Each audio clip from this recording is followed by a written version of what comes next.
It was a typical Saturday morning when Sam, Jules, Maya, Alex, and Leo converged at Sam's apartment, the air buzzing with an unspoken promise of chaos.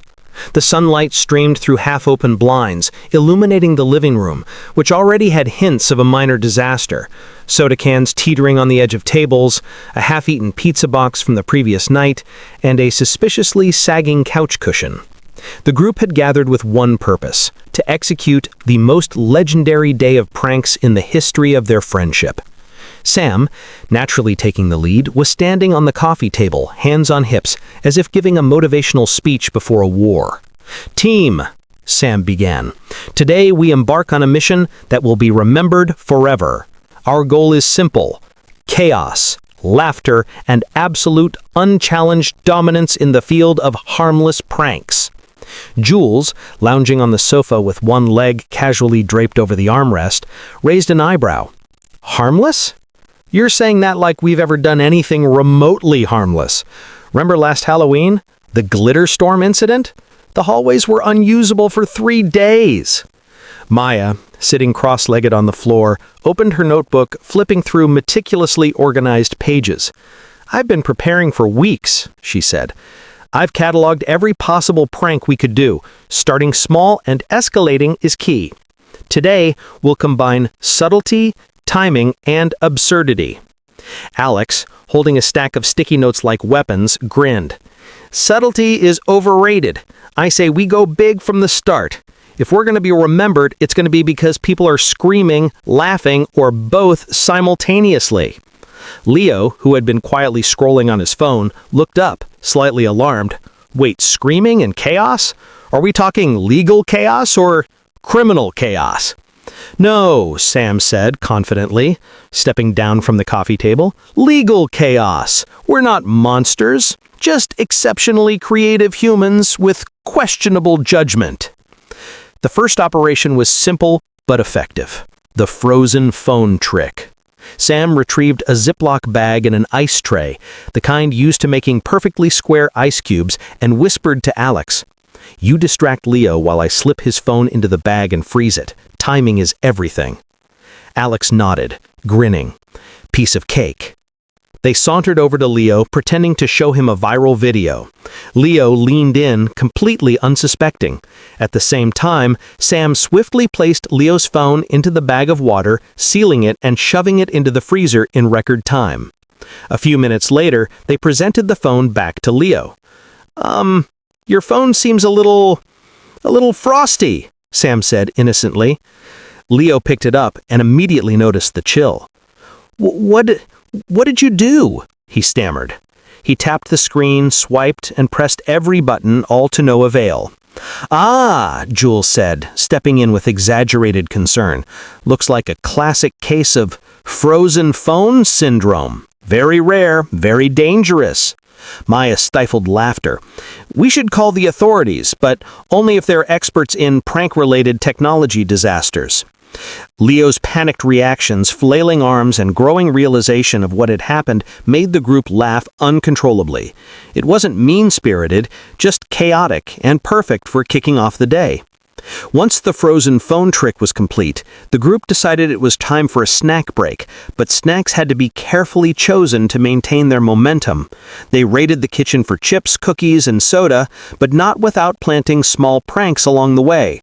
A tiny amount of salt in Sam's coffee cup, a spoon taped to the handle of the cookie jar, and a subtle confetti bomb in Jules's cereal box, which they discovered later was still effective even without the milk. Between bites, they discussed the next target, the park. The chair tape attack was simple, elegant, and guaranteed to cause minor public chaos. They would tape one of the park benches so that when someone sat, the chair made an outrageously loud squeak. Jules volunteered as reconnaissance to test the bench, while Alex applied the tape with surgical precision. At the park, everything went exactly as planned. Jules sat down on the prepared bench, the squeak echoing across the empty morning area. Joggers paused mid-stride, parents looked up from their strollers, and a dog barked at the sudden noise. Alex and Maya doubled over with laughter behind a bush, recording everything on their phones for posterity. "Advanced engineering at its finest," Maya commented, giving Alex a high five. This is subtle, yet devastating. Once the bench prank was documented, they moved to smaller, more public spaces, testing their coordination, timing, and ability to make passers-by question their sanity. Every step built tension, anticipation, and camaraderie. Even Leo, who had been cautious initially, got into the spirit, plotting payback that everyone knew would eventually come. After the park, they headed to the cinema. The movie Snack Heist required smuggling absurdly large items into a restricted area. A watermelon, a lasagna tray, and a cereal box with milk were loaded discreetly into bags and carried past staff who were suspicious, but ultimately too polite to intervene. The previews started and the group began their cinematic chaos. The watermelon nearly toppled over when Alex tripped, the lasagna swayed precariously in Sam's hands, and the cereal milk almost spilled, but through a combination of luck and mild gymnastics, everything stayed upright. The reactions were priceless. Children stared in horror, adults raised eyebrows, and friends whispered commentary like a covert news team documenting a live disaster. One minor slip by Jules sent a tiny splash of milk across the aisle, causing a small chain reaction that resulted in laughter so loud that a nearby couple turned to see if they were part of the show. As previews ended, the group collapsed in their seats, satisfied with a perfect start to the prank day. Spilled popcorn, a precariously balanced watermelon, and the lingering aura of chaos hung in the theater like a badge of honor. Once outside, they discussed the next plan, the fake pop quiz, strategically timed to cause maximum panic among their unsuspecting classmates. Alex suggested adding absurd questions like calculating the trajectory of a flying penguin or estimating the odds of spontaneous glitter explosions. Maya nodded enthusiastically, already drafting questions on sticky notes, while Sam ensured that everyone understood the schedule for the next phase. By late afternoon, the group had successfully executed multiple small pranks, tested their coordination, and documented everything for future reference. Each prank reinforced their bond, sharpened their timing, and ensured that chaos was now synonymous with their friendship. As the day transitioned into the evening, they returned to Sam's apartment, laughing over mishaps, near misses, and successful executions. Leo, who had been quiet for most of the day, finally revealed his plan for revenge, a subtle prank involving confetti balloons to be deployed later, ensuring that the chaos would continue. Maya set up the next prank silently, arranging items for the sleepover food slip scenario. Alex meticulously arranged spaghetti and whipped cream for maximum slipperiness. Jules monitored the floor for hazards that could unintentionally escalate, ensuring controlled chaos. Sam oversaw the entire operation, acting as a combination of general, director, and chaos coordinator. By nightfall, the apartment looked like a rehearsal space for disaster management, yet every member of the group was smiling, laughing, and plotting the next phase. They had executed the frozen phone trick, the chair tape attack, the movie snack heist, and minor park pranks, all while maintaining friendship, laughter, and complete coordination. The final moments of the evening involved planning the next day's adventures, carefully assigning roles for water balloon ambushes, confetti explosions, and sleepover food chaos. Every member of the team knew what was coming, and every member was eager. The anticipation was part of the thrill. The execution would be unforgettable. As everyone settled in for the night, conversations drifted from strategy to jokes to stories of previous disasters. The room smelled faintly of popcorn, soda, and the faint hint of glitter from earlier pranks, a tangible reminder of the day's chaos. Sam looked around, nodded, and said, "This is only the beginning. Tomorrow we raise the stakes." With that, Chapter 1 closed, a prelude to Ultimate Prank Day. Every member of the team, exhausted yet exhilarated, knew they had set the tone. The world, their unsuspecting friends, and even themselves would never be the same again. The next morning, the group convened at their usual hangout, the local park. Birds chirped in the background, joggers moved methodically along the paths, and a gentle breeze rustled the leaves of trees. Perfect conditions for a day of public mischief. Sam, Jules, Maya, Alex, and Leo arrived with backpacks filled not with sandwiches or sports equipment, but with tape, whoopee cushions, small water balloons, and an assortment of props destined for minor chaos. Sam surveyed the park with the eye of a general assessing the battlefield. "All right, team," Sam began. "Today we take our pranks outside. Yesterday was practice. Today the world watches as we execute the chair tape attack and other minor public disturbances. Precision, timing, and discretion are key." Jules leaned on a nearby tree, arms crossed. "Discretion? I thought we abandoned subtleties somewhere between the frozen phone and spaghetti disasters." Maya unfolded a map of the park she had sketched out earlier. Benches were marked, paths were noted, and probable target areas were highlighted. "We'll start with the chair tape attack," she explained. "Alex, you'll prepare the tape. Jules, you'll act as a decoy. Sam and I will film reactions. Leo, you, stay alert for any security personnel." Leo groaned. "Security personnel? Do we need them? I just want to sit on a bench and enjoy the sun without fear of chaos raining down." Alex rolled their eyes. "Sitting on a bench peacefully is not in the itinerary. Remember, chaos is our mantra." The group split up efficiently. Alex crouched near a bench and began applying clear tape to strategic areas, the seat hinges, the legs, and a few random spots that would create maximum squeak potential. Jules casually approached a nearby jogging path to act as an unsuspecting passerby, occasionally waving at people to avoid suspicion. Sam and Maya positioned themselves behind a tree with a camera, ready to document the unfolding chaos for posterity. "Remember," Sam whispered, "timing is everything. When the victim sits, the squeak must echo clearly across the park. The laughter, while uncontrollable, must be delayed just slightly to maintain dramatic effect." Minutes later, the first unsuspecting victim approached, a young man with a briefcase and headphones, clearly in the middle of an important phone call. He adjusted his posture, prepared to sit, and descended upon the tape-covered bench. The result was instantaneous, a squeak so loud and prolonged that it reverberated across the park, startling nearby joggers and sending pigeons fluttering into the air. Alex and Maya could hardly contain themselves, struggling to hold back laughter as they filmed the scene. Jules joined in, doubling over at the man's confusion and the reactions of nearby park-goers. "Perfect execution," Maya said. "Observe the flinch reflex, the slight panic, and the cautious adjustment of the briefcase. Timing is flawless." Sam added, "Notice the ripple effect. A single squeak and the chaos spreads steadily yet efficiently. A lesson in auditory disruption." Encouraged by their success, the group moved to the next bench. This time, Leo volunteered as the decoy. He approached casually, pretending to read a book, while making sure other people in the park were distracted.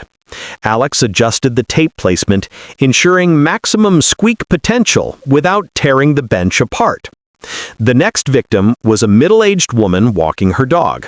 She sat down gingerly, and the bench emitted a series of squeaks and groans, each one longer and more dramatic than the last.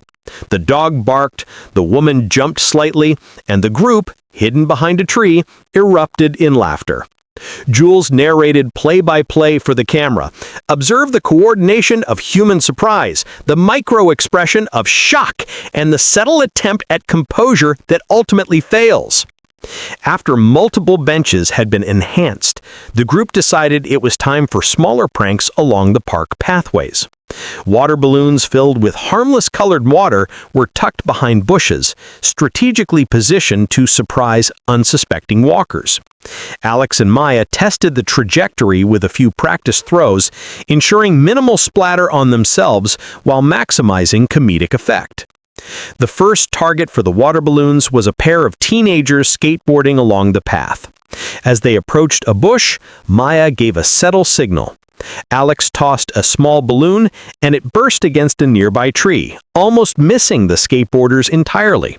The teenagers paused, looking confused, as another balloon, perfectly timed, splashed at their feet. They laughed, shrugging as they continued, completely unaware that they were being filmed. Jules whispered, "Perfect misdirection, chaos with a dash of innocence." Sam smiled, adjusting the camera. "Public chaos is an art form, subtle, strategic, yet undeniably hilarious." The group then moved to a larger open area where they planned to execute the random obstacle prank.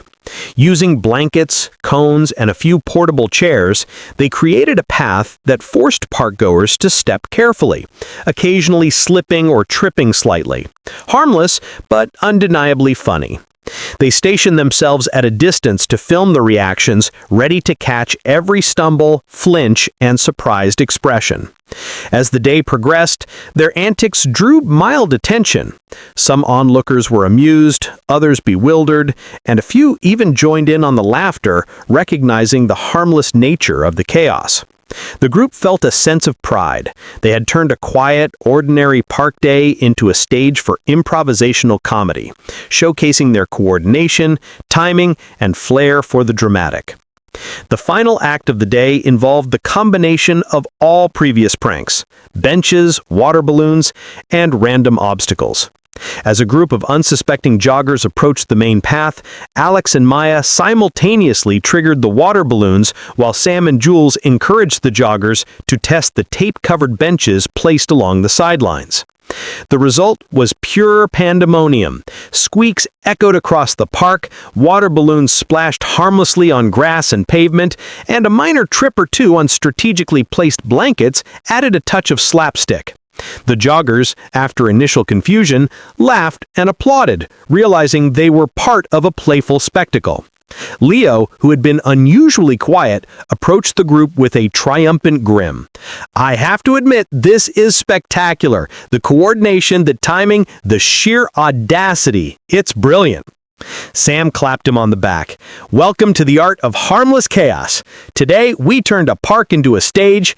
Tomorrow, we escalate further."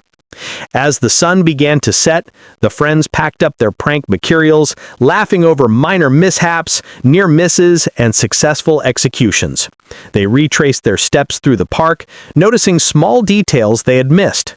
A piece of tape still squeaking on a bench, a popped balloon forgotten in the grass, and a faint puddle of water marking the spot of a near miss. By the time they returned to Sam's apartment, the park had returned to its normal, serene state, but the group's spirits were anything but calm. They had successfully executed multiple pranks in public, tested their coordination and timing, and documented everything for future reference. Every success, slip, and laugh reinforced their bond and reminded them why they had chosen this path: chaos, laughter, and legendary friendship. Evening plans were already forming. The sleepover setup for the next day would involve more elaborate pranks: spaghetti, whipped cream, pillow avalanches, and perhaps the most ambitious plan yet, a coordinated sequence that would involve every member of the team. As they settled in, discussing details, sketching plans, and joking over the day's highlights, a sense of anticipation hung in the air. Operation Ultimate Prank was far from over. The park pranks had been a major success, but they were only the beginning.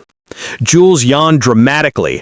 "I think I need a nap, but I also think I might explode from laughter if I stop thinking about today." Maya laughed. "Don't worry, tomorrow we'll make sure your laughter is justified, and probably even louder." Sam smiled, surveying the team. "We've set the stage, executed public pranks flawlessly, and strengthened our chaos coordination. Tomorrow, we take it home and make sleepover history." Leo, still plotting subtle payback for the earlier watermelon incident, ensuring that chaos would continue in a new form. As night fell and the park faded into memory, the group knew that every prank, every squeak, every balloon, and every laugh had built anticipation for what was next. Chaos, laughter, and friendship were the constants. And with that, Chapter 3 closed, leaving behind a park that would never quite forget the day it had been turned into a playground of harmless mischief by 5 unstoppable pranksters. The next morning, the friends reconvened at school, backpacks loaded not with textbooks, but with carefully prepared prank materials. Sam, Jules, Maya, Alex, and Leo moved through the halls with precision, whispering and occasionally giggling as they checked their surroundings. Every glance from a teacher or passing student was met with quick covers, exaggerated casualness, and mischievous grins. Sam gathered the team near their lockers. "All right, team," Sam began. "Today's mission? Fake pop quiz redux. Our goal is simple. Create controlled chaos in class, induce mild panic, and execute flawlessly before the bell rings. No casualties, just confusion, laughter, and documentation for future glory." Jules raised an eyebrow. "Controlled chaos in school? Isn't that borderline illegal?" Alex grinned, producing a stack of papers. "Illegal? No. Spectacularly hilarious? Absolutely. These are completely harmless, if confusing, quizzes, designed for absolute comedic effect." Maya spread out the papers, each printed with absurd questions. They included calculations involving the speed of imaginary squirrels, probability of locker explosions, and the trajectory of flying textbooks, questions that made absolutely no sense but looked official enough to trigger panic. Leo, still cautious from previous days' chaos, frowned. "Are we sure this won't get us detention?" Sam smirked. "Detention is a badge of honor if executed correctly. Think of it as historical documentation of our pranking genius." The team split into roles. Sam and Jules would hand out the quizzes. Maya would monitor reactions. Alex would photograph and record. And Leo would observe teachers, acting as a decoy if intervention became imminent. As the bell rang, students shuffled into their classroom, unaware of the chaos about to unfold. Sam and Jules distributed the quizzes as discreetly as possible. Almost immediately, confusion spread.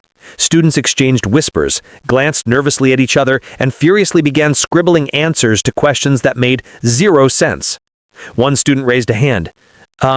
Is this real?" Jules leaned over, whispering in exaggerated seriousness. "Absolutely. Mandatory. You will be graded on accuracy, creativity, and speed." The room erupted in whispers, shuffling papers, and frantic note-taking. Students attempted to calculate trajectories of imaginary squirrels, debating whether flying textbooks followed Newtonian physics or cartoon logic. Laughter and murmurs filled the air, creating a perfect mix of panic and amusement. Meanwhile, Alex moved through the aisle, snapping photos and recording video of the chaos. Maya moved silently behind the teacher's desk, ensuring every reaction was captured, while also making subtle notes for the best reaction compilation later. Sam leaned toward Leo. "Notice the controlled confusion. Observe the panic, the subtle eye rolls, and the whispered debates. This is what perfection looks like." Leo nodded, though he was trying not to giggle at the students' absurdly serious attempts to solve impossible questions. As the teacher began to notice unusual behavior, Jules initiated Phase 2, the pop quiz panic amplifier. A small alarm bell, borrowed from the chemistry lab, was discreetly rung. Students jumped, papers fluttered, and the room's volume increased tenfold as frantic whispers escalated into mild chaos. The teacher, now noticing the pandemonium, approached Sam and Jules. "What is going on here?" Sam, hiding a grin, replied, "Oh, nothing. Just a pop quiz. Completely standard. Very official." Alex recorded the interaction, capturing the teacher's confused expression and students' panic writing. Maya suddenly nudged Leo, who smiled knowingly. His role as decoy had been executed flawlessly. One particularly panicked student tried to use a calculator for the trajectory of flying textbooks. The calculator beeped, and the student threw up their hands. "This is impossible!" they exclaimed. Jules leaned in dramatically. "Nothing worth doing is ever easy. Remember, chaos builds character." As the bell neared the end of class, the group prepared Phase 3, the reveal. Sam announced, "Congratulations, everyone! You have survived the ultimate pop quiz. No grades, no penalties, just chaos, fun, and minor mental exhaustion." Students collectively exhaled, some laughing, some groaning, and others staring in disbelief at the absurd questions they had just attempted to answer. Outside the classroom, the group reconvened to review their success. Alex showed the video footage to the team. Every reaction, every panicked glance, and every frantic scribble was captured perfectly. Maya commented, This was flawless. Controlled chaos achieved, panic at its peak, laughter at maximum levels, and no actual harm done. Our school history will remember this day, even if administration doesn't. Leo nodded, smirking. I think I've just earned the title Master of Controlled Academic Chaos. Sam, reviewing the footage, added, and tomorrow, the park pranks, the sleepover plan, and possibly a minor escalation in public snack-related chaos. Operation Ultimate Prank is far from over. The team left the classroom, quietly celebrating their success. The fake pop quiz redux had created the perfect blend of panic, humor, and documented chaos. Students would talk about this for days, teachers would scratch their heads, and the friends would add another legendary prank to their growing portfolio. As they walked down the hall, discussing minor tweaks for future pranks, Leo whispered, "Next time, we need to involve the cafeteria. Imagine the chaos with trays, spaghetti, and whipped cream." Jules laughed. "Step by step, Leo. One public prank at a time, but yes, the cafeteria is definitely on the radar." The day ended with the friends feeling accomplished, their reputations as prank masterminds cemented further. Each member knew that the fake pop quiz redux had been executed flawlessly, marking a new high point in their ongoing saga of harmless chaos. Even as they returned home, planning for the next sleepover, discussions of pillow avalanches, whipped cream traps, and spaghetti slip hazards dominated their conversation. Their creativity was limitless, and the anticipation of tomorrow's pranks kept their energy high. By evening, plans were finalized. Spaghetti strategically placed in the kitchen, whipped cream cans lined up, and pillows stacked for maximum comedic effect. The group went to bed with excitement and mischief buzzing in their minds, knowing that sleepover chaos would soon reach legendary status. Chapter 6 closed with a sense of accomplishment. A successful school prank, public confusion documented, and friendship strengthened through perfectly executed, harmless chaos. The stage was set for the next phase, sleepover antics that would be remembered for years. The evening had finally arrived, and the friends were buzzing with excitement. Sam, Jules, Maya, Alex, and Leo converged once again at Sam's apartment, ready to execute the next phase of Operation Ultimate Prank. Pillows, blankets, whipped cream cans, spaghetti, and various other props were carefully packed into backpacks and bags, each item strategically selected for maximum comedic effect and harmless mayhem. Sam stood in the center of the living room. "All right, team," Sam began. "Tonight's mission is the pinnacle of sleepover chaos. Yesterday's pranks were warm-ups. Tonight, we escalate. Pillow avalanches, whipped cream traps, slippery spaghetti, everything at our arsenal is fair game." Jules stretched dramatically on the couch. "Fair game? I feel like my dignity is about to be permanently misplaced somewhere under these pillows." Alex grinned, producing a can of whipped cream. "Dignity is optional. Laughter is mandatory." Maya pulled out a blueprint-like plan, detailing every zone in the apartment. The living room would host pillow avalanches, the kitchen would become a spaghetti slip hazard, and the bedroom would be the site of the final chaos sequence. Each area was carefully orchestrated for timing, comedic effect, and harmless mayhem. Leo, cautious as always, frowned. "Are we sure nothing's going to get seriously ruined this time? I mean, last time, spaghetti almost reached the ceiling."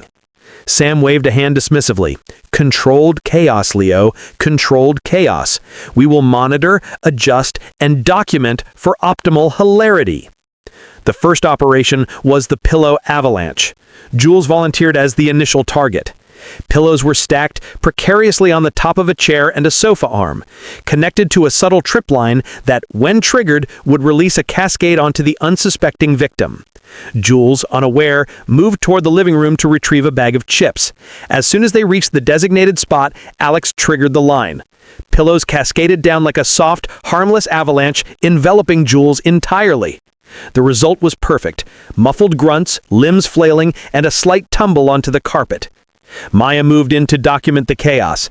Observe the technique. Precise, graceful, yet completely chaotic. Maximum comedic effect achieved. Sam added timing, trajectory, and the element of surprise. The art of harmless disaster is truly a science. Next, Alex prepared whipped cream traps around the kitchen and dining table. Dollops were placed under chairs, around door handles, and on strategic spots on the counter. The plan was simple. Anyone moving carelessly would get an unexpected face full of whipped cream. Leo approached the kitchen cautiously, pretending to grab a snack. He underestimated the setup. As he reached for a cookie, a small amount of whipped cream exploded from the underside of the counter, landing squarely on his shoulder. The group erupted in laughter, capturing the moment for posterity. Jules, still recovering from the pillow avalanche, attempted to sneak through the kitchen, but slipped slightly on a strategically placed piece of spaghetti. Arms flailing, they narrowly avoided a full fall, only to trigger a minor domino effect with a stack of empty cereal boxes. Alex clapped. Brilliant execution. Subtle panic, minor slips, and laughter guaranteed. Maya moved to the bedroom to set up the final prank, a combination of spaghetti, pillows, and blankets designed to create a chaotic obstacle course. The plan was intricate. The weekend sun rose high over the city, signaling the beginning of another legendary day for the friends. Sam, Jules, Maya, Alex, and Leo met at their usual park, backpacks packed with pranking supplies and energy levels already maxed.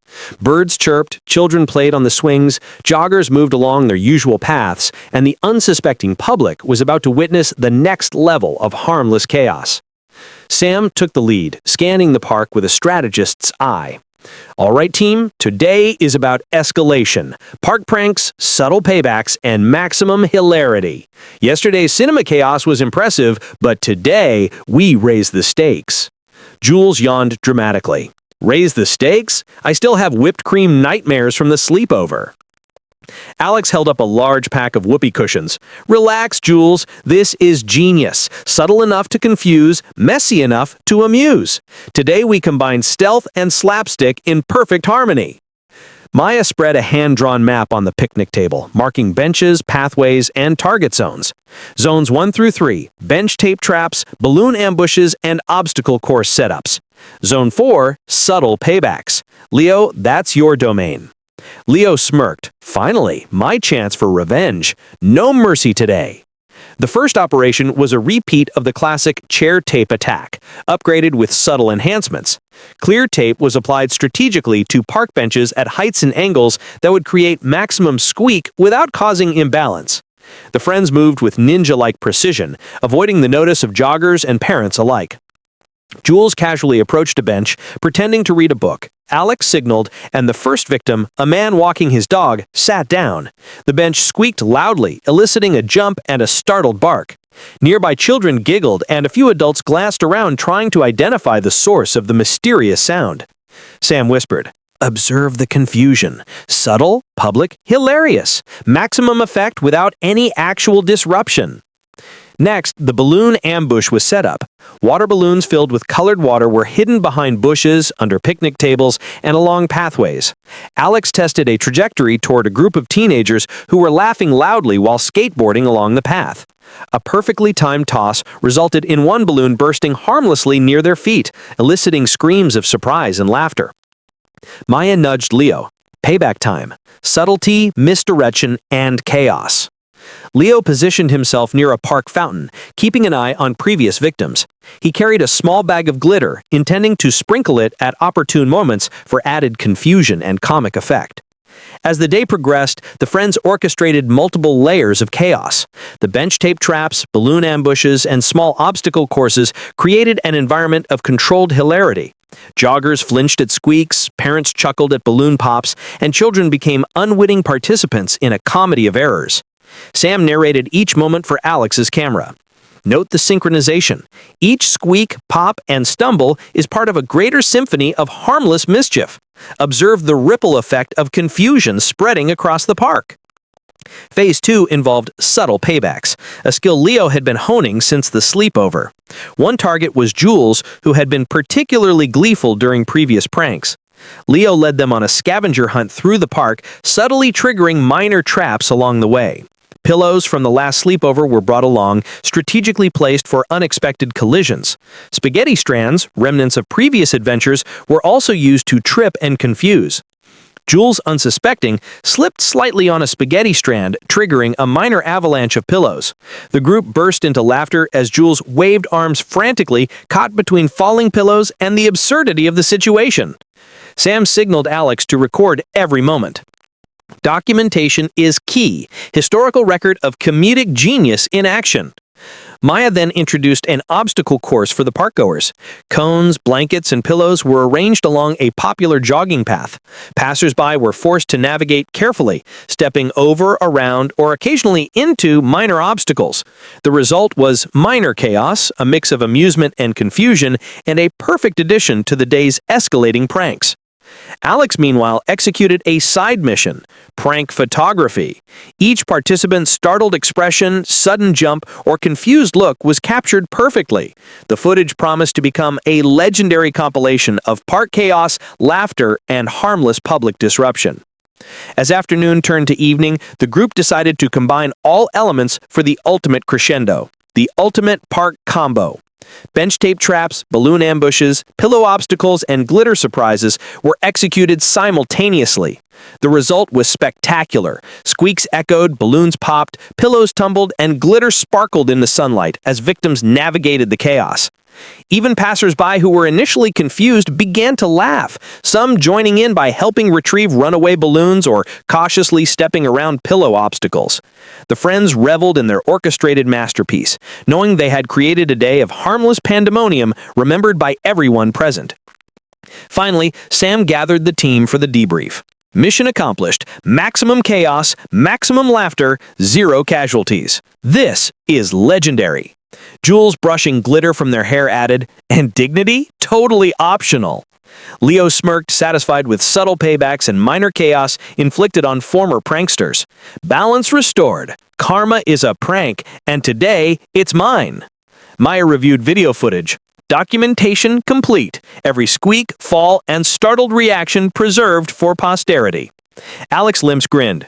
The combination of stealth, timing, and creativity ensured the chaos was maximized. No one escaped unamused. As the sun set over the park, the friends packed up their equipment, laughing over near misses, minor accidents, and successful execution of layered pranks. The day had been a masterpiece of coordination, mischief, and friendship. They left the park knowing that the next phase, final sleepover pranks, public payback, and ultimate chaos, would solidify their legendary status as prank masters. Every squeak, slip, and laugh had strengthened bonds, prepared them for the next prank, and created memories destined to become stories recounted for years to come. Chapter 8 closed with satisfaction, anticipation, and the unmistakable knowledge that Operation Ultimate Prank was far from finished. Every prank, every stumble, and every laugh was a stepping stone toward the final act, a day of chaos, hilarity, and unforgettable friendship. The evening descended like a curtain over Sam's apartment, signaling the beginning of the most ambitious phase of Operation Ultimate Prank. Sam, Jules, Maya, Alex, and Leo entered the apartment carrying backpacks, buckets, and an assortment of prank supplies designed to escalate every previous act of chaos to legendary levels. Pillows, spaghetti, whipped cream, glitter, balloons, confetti, and even a few harmless smoke bombs were strategically stashed in every conceivable corner. Sam clapped hands together. Tonight, my friends, we reach the pinnacle. Every prank we've tested, the sleepover, the park, the cinema, school, culminate here. Tonight, we merge chaos, comedy, and creativity into one unforgettable night. Jules flopped onto the couch, exhausted from the previous park escapades, but excitement still glimmered in their eyes. Pinnacle? I feel like I'm about to be buried alive in pillows and whipped cream. Alex grinned mischievously, brandishing a can of whipped cream. Exactly, and it's going to be glorious! Maya opened a meticulously detailed blueprint. The apartment has been divided into zones. Zone 1, Pillow Avalanche Central. Zone 2, Kitchen Chaos. Zone 3, Living Room Slip and Slide. Zone 4, Glitter and Confetti Explosion. Zone 5, The Final Payback Trap. Leo raised an eyebrow. The Final Payback Trap? That sounds ominous. Sam smirked, subtle enough to be unsuspecting, strategic enough to leave everyone, including our target, laughing and possibly covered in spaghetti or whipped cream. The operation began in the bedroom, where pillows had been stacked into teetering towers. Jules was designated first victim, lured toward the bed by the promise of a snack. As soon as Jules reached the center, Sam triggered the pillow avalanche. Piles of soft chaos tumbled down, enveloping Jules completely, leaving only a pair of flailing feet and muffled screams of laughter visible. Maya stepped in to document the event with her phone, recording every tumble, flail, and groan for posterity. Observe the precision of timing, each pillow strategically placed for maximum comedic effect, she narrated to Alex, who was preparing the next stage of chaos in the living room. Meanwhile, in the kitchen, Leo had set up the slippery spaghetti trap. Strands of leftover spaghetti, combined with a few strategically placed olive oil drops, created a perilous path to the counter. Alex, pretending to reach for a drink, stepped onto the trap first. A slight slip, a flailing arm, and a minor stumble later, and Alex was sprawled on the floor, eliciting laughter from the observing friends. Jules, now recovered from the pillow avalanche, tried to sneak into the kitchen to retaliate, but triggered a whipped cream spray hidden under the countertop. The explosion was perfectly timed, covering their face and upper torso in a light, fluffy layer of cream. Sam and Maya high-fived in celebration. Chaos documented. Perfect execution. Next, the team moved to the living room for the slip-and-slide sequence. Blankets, pillows, and sheets were laid across the floor, creating a slippery, unpredictable surface. Whipped cream and minor water hazards added to the potential for slips and exaggerated falls. Maya demonstrated the path for the cameras, sliding across with flair to test the setup. Excellent, Sam noted. Timing, trajectory, and hilarity all aligned. Jules, Alex, and Leo attempted the same path, each encounter resulting in minor collisions, exaggerated flails, and moments of pure comedic brilliance. Pillows were displaced, whipped cream splattered, and laughter echoed throughout the apartment. Phase 4. Glitter and Confetti Explosion. Maya had set up small, hidden poppers loaded with glitter and confetti. At the precise moment of chaos in the living room, morning sunlight streamed through the windows, casting a golden glow over the aftermath of the previous night's legendary sleepover chaos. Pillows, spaghetti strands, whipped cream splatters, glitter, and confetti still decorated Sam's apartment like a shrine to controlled mayhem. The friends gathered in the living room, exhausted but euphoric, recounting every tumble, slip, and flail that had made the night unforgettable. Sam stretched, groaning dramatically. "I feel like I've lived 3 lifetimes in one night of chaos." Jules nodded, brushing glitter from their hair. And dignity? Completely optional. Mostly gone, actually. Alex grinned, eyeing the final unopened prank device in the corner of the room. Not so fast. The ultimate prank is still waiting. And the target? Sam and his girlfriend. Maya held back a mischievous smile. Oh yes, the final act, subtle yet devastatingly funny. Maximum chaos, minimum damage, classic Operation Ultimate Prank.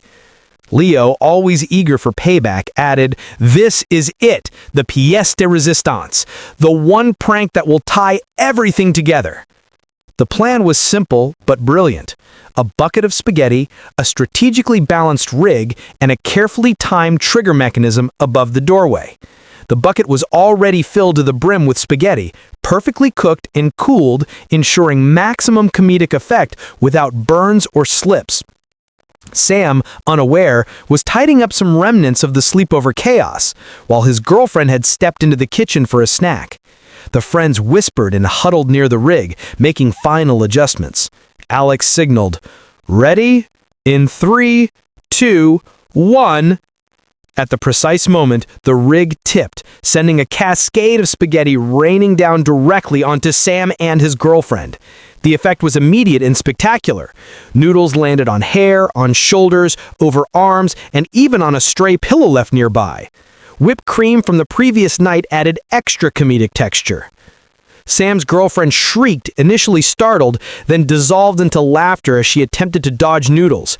Sam flailed dramatically, arms waving wildly, spaghetti sticking comically to his face and chest. The friends erupted in uncontrollable laughter, capturing every reaction on camera. Jules narrated for effect. Observe the artistry, timing, trajectory, and pure chaos in perfect harmony. Witness the noodles stick where they should and where they absolutely shouldn't. Comedy perfected. Maya added, "Notice the reactions. Shock, surprise, minor panic, followed by uncontrollable laughter. A textbook execution of the ultimate prank payoff." Leo smirked, satisfied, and justice is served. Payback, legacy, and spaghetti-induced chaos achieved in one fell swoop. The aftermath was a blur of laughter, spaghetti cleanup, and exaggerated recounting of the prank. Sam and his girlfriend were good-natured about it, laughing until tears streamed down their faces, while the rest of the friends congratulated themselves on flawless execution. Alex held up the camera. Documentation complete, every flail, slip, tumble, and noodle perfectly preserved for posterity. Sam, brushing noodles off his shoulders, admitted, "I surrender. This is comedy perfection. You've outdone yourselves."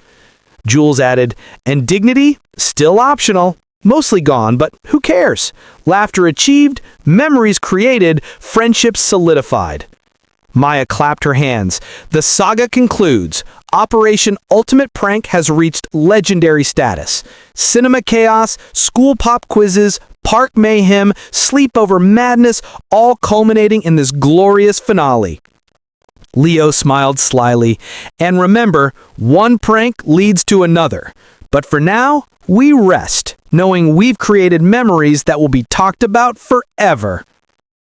The friends gathered for a final group photo, spaghetti-stained, glitter-sprinkled, whipped cream-marked, and exhausted, but triumphant. The camera clicked, freezing the image of friendship, chaos, and unrestrained hilarity. Thank you for joining Sam, Jules, Maya, Alex, and Leo on their epic journey of friendship, laughter, and harmless chaos. From frozen phones to pillow avalanches, public park pranks to ultimate sleepover paybacks. Operation Ultimate Prank is now complete. Don't forget to like, comment, and share if you survived the chaos with us. And remember, never underestimate the power of a perfectly timed spaghetti bucket. The friends collapsed in laughter once more, knowing the saga was complete, but their legacy of comedy, pranks, and unforgettable moments would live on forever.